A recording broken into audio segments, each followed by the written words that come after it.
Hi everyone, Cindy here from BMP Soap Company. So I hope you're as excited as I was when I first started making soap. All I wanted to do when I first saw my video was things I could create, and it was just so exciting.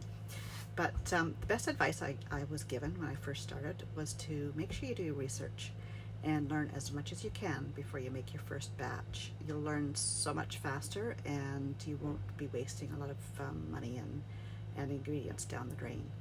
So I hope you find some value here with this video. I would love to hear your comments and answer any questions you may have below. For this video, I've included the recipe also. I know when I was starting out, I was just so grateful to have this done for me. You'll soon want to experiment on your own, but in the beginning there's just so much to learn and process that having a recipe in front of you and ready to go is enough. So today I'm going to share a simple economical liquid soap, and it's only going to take you about 2 hours to make, and that includes your blending and resting period. The process is called CPLS, and it's also known as cold pressed liquid soap. Being patient is not one of my strong points, which is why I was so excited when I saw this method online. The thought of standing over a crock pot and taking care of your soap just seemed so long and tedious to me. And CPLS is a quick and easy way of producing a really lovely liquid soap. The recipe I've chosen to make today is Castile liquid soap. Castile soap consists of at least 80% olive oil, making it a really mild soap, which is great if you have sensitive skin. I'll also be adding a bit of coconut oil and castor oil, which will also help to stabilize and create some really creamy bubbles. Now, one of the ingredients in making homemade soap is lye. You can't get away from it. Bottom line, if you want to make soap, you're going to have to use lye. But just to be clear though, there is no lye in your finished soap product, whether it's bar soap you're making or liquid soap. Even though lye is caustic and dangerous to work with, after it reacts with the oils in your soap through a process called saponification, there won't be any lye remaining in your finished soap. So let's get started.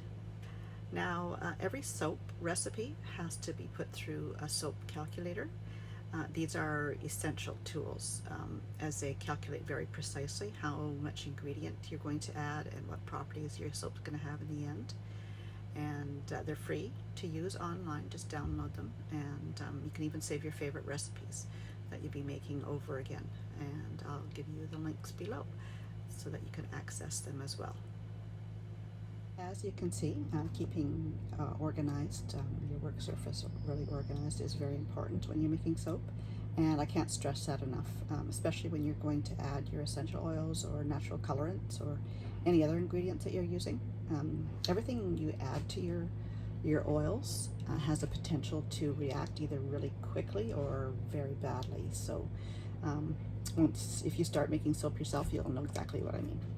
I just want to go through what you're looking at here and some of the items that you'll be needing to get started yourself. So first of all, safety. When you're using lye, it's very caustic, so you're gonna have to be very careful. Make sure you're wearing long sleeves, and an apron is a good idea too. Gloves and goggles when you're mixing your lye. I use glasses, but just because I need to see what I'm doing, and my goggles just don't fit over my glasses, but goggles are definitely preferable when you're first starting out. And you also should be wearing a face mask when you're adding your lye to your water, because their fumes can be quite nasty. So another tip also is just to make sure that you're using your lye, mixing your lye in a very well ventilated area, and to keep it, if you have any children or pets, just make sure that they can't get close to it at all. They don't get near it. And I use glass for my liquid soap, so a large glass bowl is great for mixing your soap in, and any smaller containers. My lye solution here, I put in an HDPE number 2 stamped on the bottom of it, and it can hold the heat very well. I found out the hard way that you should not use mason jars when you're mixing your lye. As soon as I added the lye, to my jar, it cracked right away, and yeah, I lost all my solution down the drain. So and that being another tip, when you are mixing your lye and your water together, just make sure, I do anyways, I put it in the sink and have it sitting in some cold water, and it's just another safety tip too, and it helps your lye to cool off faster. And spatulas, they're, yeah, just, it's you're constantly blending and mixing with the spatula, so these are really good, handy to have. And your stick blender, here's my stick blender. There's all kinds on the market. You don't have to go really expensive when you're starting out, just anything that's gonna help, so you're not having to stand there and stir it by hand. And then plastic wrap, you're going to be wrapping this between your blends. Now I've already prepared my lye solution right here, and because I soap at room temperature, it takes about half an hour to 45 minutes for my lye to cool off, so yeah, so that's why I did it earlier. And so now I'm going to measure my oils. I did measure my coconut oil already, just because it's a hard oil and it needs to be in liquid form. So now I'm going to add my olive oil. Just get my scale here. And I just use Kirkland olive oil and Kirkland coconut oil. It's cheap and it does go a long way, and it makes a wonderful soap as well. And so now I'm going to tear that off. So I need 400 grams for my recipe. I need 400 grams of olive oil.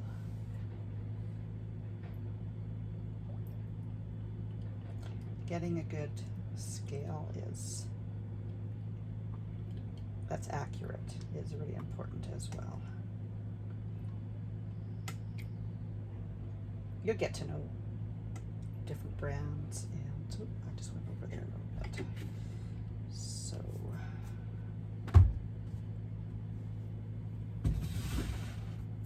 now I'm going to put in castor oil, 30 grams of that.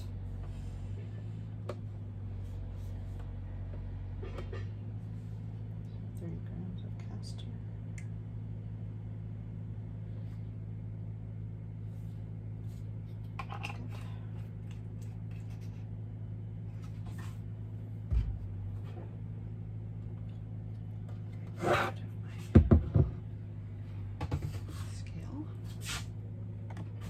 Now with this lye, I have added a tablespoon of honey. That's why you're seeing it's kind of an orangey, burnt orange color. If you're just using straight lye, it would just be a clear. But the honey makes it go this golden color, and it does turn your soap a little bit like honey as well, which I like. So yeah. So I'm going to get these gloves on.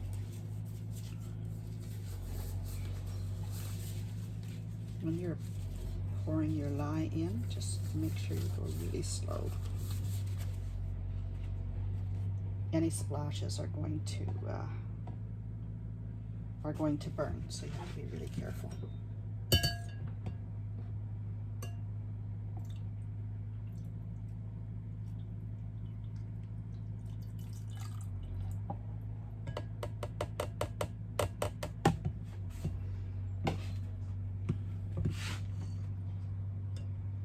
Now I'm going to blend the oil and the lye together, and I'm going to blend until it reaches a term that's called trace, and essentially all it means is emulsifying. So you're just going to emulsify until they come together. And because I'm using mostly soft oils, which are oils that are in the liquid state when you purchase them, the majority of my recipe is the soft oils. It's going to take a bit longer to go to trace, so I will bring you back in a minute, and I'll show you what that looks like.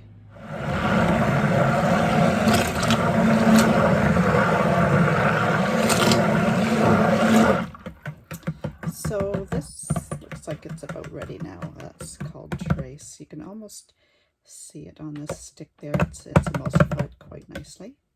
So now at this point, my recipe that I've created, it calls for 50 grams of glycerin, and I'm just going to add that. Glycerin it gives it a really nice feel to your soap, and it also helps to thicken things up fairly quickly. And yeah,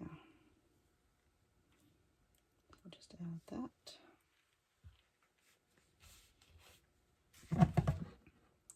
So I'll continue blending now, and soap paste, liquid soap is going to be going through a few different phases. The first phase is called, it's just like it comes to it looks like pudding actually. So that's what it looks like when it first comes together. It gets quite thick and puddingy. And then the second phase, is called the mashed potato phase. And then the third phase is your final stage, and that's a gel phase, and that's where you get your paste from.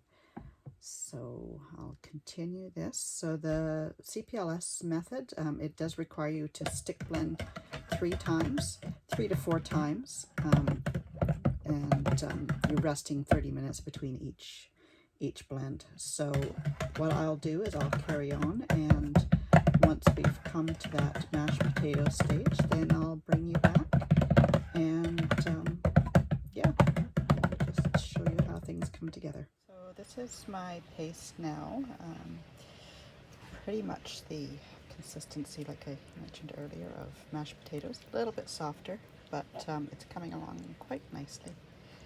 So I don't think I'll stick blend it anymore. It might get too thick. I've had it been so thick it's been chunky. So anyways, this is my cold pressed liquid soap. Next part of the cooking stage, so to speak. And yeah, so I'll bring you back again in the next gel phase. So it's the next day, and as you can see, I'll show you here, this paste has gotten quite thick, and it's just gelled beautifully. If you don't add glycerin to your recipe, it probably won't get this thick. The total weight of this paste is about 870 grams, or about 30 ounces. And so depending on the size of your bottles and your dilution rate, you could get anywhere from 6 to 8 bottles of liquid soap, or you could even dilute it further and put it into foaming pump bottles. The most important thing for me is knowing exactly what I'm putting on my skin. So on April 13th, I made a batch using the same recipe, and here's what it looks like diluted. The paste was sequestered for about 5 days, and this is 7 days later.